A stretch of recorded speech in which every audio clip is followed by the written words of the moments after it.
Hello friends, welcome back to my channel. So it's been a while since I've done a series wrap-up, and I decided to finally do my wrap-up for the Throne of Glass series. So I finished the series back in September, Throne of Glass by Sarah J. Maas. I'm very pleased with myself. There are 7 books in the series, so it isn't a short series. It's pretty lengthy. I read the first book in January of 2021. So it took me a few months shy of 2 years to read the whole series, but it was a very interesting journey that I'm glad I embarked on in the end. So in case you have not read the series and are here wondering what it's about and if it's worth it, here's a broad overview. The first part of this video will be spoiler free, and I'll make sure I put timestamps in the description. So the series starts following a famous assassin named Selena Sardothian, who's given a chance to win her freedom from enslavement if she enters a competition to become the king's champion. And during this competition, her competitors start dying, and there's something evil and dark in the castle that might be related to magic, and magic has been forbidden and like literally removed from the kingdom by the king somehow. Magic doesn't work in the kingdom of Erely, and of course I can't get into much more without spoilers, which I will get into in the second half of this video, so stick around if you're interested in that. But over the course of 7 books, you meet a bunch of characters and travel outside the kingdom to different lands. There is magic eventually. There are fae, witches, evil creatures, a lot of world building, many different romances, lots of plots and schemes that you have to, in some cases, be very patient to see the payoff for, and some really great action scenes. And before I go further, I want to just go through each book and just tell you what I rated them, because the ratings do vary a bit. So the very first book, Throne of Glass, I gave 3 stars, a very middling average start. Book 2, Crown of Midnight, I gave 4 stars. Book 3, Heir of Fire, I gave 5 stars. Book 4, Queen of Shadows, was 4 stars. Book 5, Empire of Storms, was 3 stars. Book 6, Tower of Dawn, was 3 stars. And the last book, Kingdom of Ash, was 5 stars. So I didn't rate any of them lower than 3 stars, but almost half of them got 3 stars. And when you average all those ratings out, depending on how you round, you get about 3.9 stars like overall, which I think is an accurate reflection of my feelings of the series as a whole. I would probably give it 4 out of 5 stars, like the whole, just rating the series itself 4 out of 5 stars, but I'm definitely rounding up from that 3.9 because of a few standouts that I really liked. This is a YA fantasy series, and you definitely feel that in the first book for sure. It's the kind of book I probably would have given 5 stars if I had read it in my late teens or very early 20s. Selena is the beautiful and snarky heroine with a tragic backstory, caught in a love triangle with 2 handsome men, and is fighting for her life in a competition. But she's not really shown, in my opinion, to actually be a very convincing assassin in book 1, even though you're constantly reminded that she's supposed to be very skilled. I thought the romances were insta-lovey, and most of my gripes were with the characters and relationships in book 1, and honestly that kind of extends throughout the whole series as well. What I was most interested in while reading the series was the world building and the bigger overarching plot that is hinted at beyond just the competition. I thought that part was very intriguing. And I think that on the whole, Sarah J. Maas is a perfectly good writer. I have nothing bad to say really about her writing style. It isn't... Hi, Lilith. I'm recording, honey. Hey. Hey Lilith, you pretty kitty. Well, Lilith may join me here while I'm doing this review for a little bit. So Sarah J. Maas's writing is not super flowery, and I don't really like flowery writing, so that was good. Her characters do a lot of smirking, and the way that she writes Fae involves a lot of people snarling and growling and using terms like male and female rather than man and woman, and I didn't really love that. That's a personal preference thing. It takes a few books for that stuff to kick in, but that's one thing that I did not love. I have not read a lot of YA with Fae in them, so I'm less familiar with that Fae trope. I don't know if I really care for it. I will have to read more books in that vein and get a better feel for it. Maybe I would enjoy other authors' portrayals, but that's something that might be a draw to you or something that will make you want to steer clear. Look at this girl. I don't know if you can see her. Here she is. So talking beyond just the first book, the world building in the series is really good. Much more thorough than I expected when I first started. I referenced the map many times to orient myself, and the world feels very full and developed the more that you learn about it. While some characters and relationships in particular I didn't care for, some of them are amazing and incredible, and special shout out to a witch named Manon Blackbeak, who you meet in book 3. She is one of my new favorite characters ever. But the characters all have their own struggles and inner turmoil they are trying to deal with, and they do grow and change into different people by the end. So the journey had its ups and downs. As you saw when I told my ratings, it started out for me very mediocre, then the next 2 books progressively got better to my first 5-star at book 3. Then it started kind of steadily going downhill a bit through book 6, taking it back to 3 stars, and then the finale was incredible. 5 stars, definitely made the journey worth it in the end. I actually cried reading it, which was very unexpected for me. There are slow moments, in most of the books, but the last book just felt like non-stop high stakes action and drama the whole time. It was awesome. If you like the drama and romance that goes along with the modern Fae relationship dynamic that is popular in YA fantasy romance, I think, like with all the vying for dominance and aggressiveness, then I think you'll appreciate a lot of the romance in this book. It kind of made me cringe a bit, but that's just me.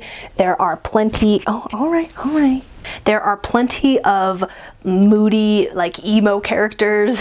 There are also a lot of strong female characters in the series that were great. Not a lot of LGBTQ rep from what I remember. All of the couples, of which there are many, are men and women together. My main issue, again, was really about some of the characters. I didn't care much about them or their romantic situations. I also got tired of the way that Maas likes to use the trope where Selena has these plans that she keeps secret from everyone, including the reader, until the very last second, and she just really leans into that as the big reveal or the plot twist a little too much, and it started to get old a little bit. But the overarching plot is really engaging and interesting, and there are some really cool fighting sequences, and the world building is great. It's a commitment. The series is a commitment, and I think that many people will agree that it really does get better after the first book. I didn't think the first book was anything super special or great, but book 2 was definitely better. there, and 3 was just awesome, 5 stars, and the last book made everything leading up from that point worth getting to, or getting through. It was a really epic ending. I know for some people that if they aren't hooked by book 1, they won't continue a series, and like that's totally fair. I've done that too, but if you do read book 1 and are interested in continuing, I think it's worth it, even though the road to the end was a little bumpy for me. What, honey? What, Lilith? What is it, honey? What is it? Hey, baby. You good girl. Here we go again. Okay, so I'm going to get into some spoiler thoughts now, so please click away if you don't want to be spoiled, and thank you so much for watching. So it has been a few months since I finished the series, and there are plenty of details that have by now slipped away, as they are wont to do, so forgive me if this is kind of random and rambly. So talking a bit about Kale and Dorian. In the first 2 books, I was Team Kale and liked him a lot more than Dorian, but I have never been a fan of super noble characters. I use this as an example. Girl. Okay, well, this isn't gonna work. I'm gonna have to put you down. Come on. Oh my god. Oh my god, Lilith. I love you, but you're gonna have to go out for a little bit. I use this as an example all the time in this situation, but like goody Captain America, basing it off the Marvel movies because I haven't read the comics. Not a fan. Too noble for me, and that's how I felt that Kale was. I just was not interested. And then he gets mean and grumpy by the time Tower of Dawn happens, and bless Iren's little heart for putting up with his attitude and bullshit, because like he didn't deserve her. I warmed up to Dorian as he started to delve more into his powers, although I did not like the romance between him and Manon. She didn't need a romance. I don't think having them be involved like that was necessary. It felt like Maas just paired them together because she couldn't have 2 hot people not be paired with each other. I know she can write good platonic relationships, and I think she did a great job of it with Selena and Nehemia, and Selena and Lysandra. So I wish that there were more platonic relationships in the series because I wasn't always a fan of the romantic ones. So regarding book 3, which is the first in the series that I gave 5 stars, I thought the first half was a bit of a drag. It's basically like a long training montage where Selena is depressed the whole time, and especially in the early books, I actually didn't really like her that much at all, and she's still not a top favorite character for me, but especially early on, she was kind of annoying, and I hate to say this, like, sorry Aelin stans, but part of why I didn't mind the slowness too much in the first half is because of the way that she gets like the absolute shit beat out of her by Rowan. I'm sorry. Like, I thoroughly enjoyed seeing her be knocked down several pegs, to be honest. Rowan and Aelin's relationship later on is fine, but really I could take it or leave it for the most part, because I really liked him in book 3 when their relationship was kind of platonic and kind of on the rough side. He was ruthless and relentless, and I've since learned that I do enjoy some romance that is more of the hate to love variety, but leaning heavy on the hate side and where there aren't all the cliches about, you know, like, oh, he infuriated me with his stupid sexy smile, like yada yada. Like, I still don't quite have the words to describe what romance I like yet, but anyway, that's an aside. You also meet Manon in that book, and it was love at first sight for me. She's amazing. I enjoy her confidence compared to how Aelin's confidence comes across. Aylin's is a little too close to cocky for my taste. And don't get me wrong, Manon is obviously confident, but like she just has the power to back it up, and she's just so brutal. I loved her from the moment I met her. Let's see, for funsies, I just want to talk about the 2 moments that made me cry reading the last book. I haven't read many books in my life that have made me cry, so the first was I think about halfway through when Lorcan is gravely injured on the battlefield and Elide rides out to go find him, and she finds him and like gets him on the horse and is riding back to the city as fast as she can, and she's like, don't you die on me, you bastard, like don't you dare die on me. Like I was literally reading that book on a 5-hour flight with 2 strangers sitting next to me, and my eyes were brimming, and I was like, do not cry on this plane next to these strangers. So I like had to like suck them in back real hard, but like I was definitely crying. Like it counts. The tears would have fallen if I hadn't worked so hard to keep them in, because it would have been really awkward. And then the second moment was with my girl Manon and her 13, and I put up a clip of when I was reading this moment when the 13 sacrificed themselves to take out the witch tower. Like I full on cried. Tears were shed. Like I love her so much, and the 13 were so cool and loyal. I was not expecting them all to die.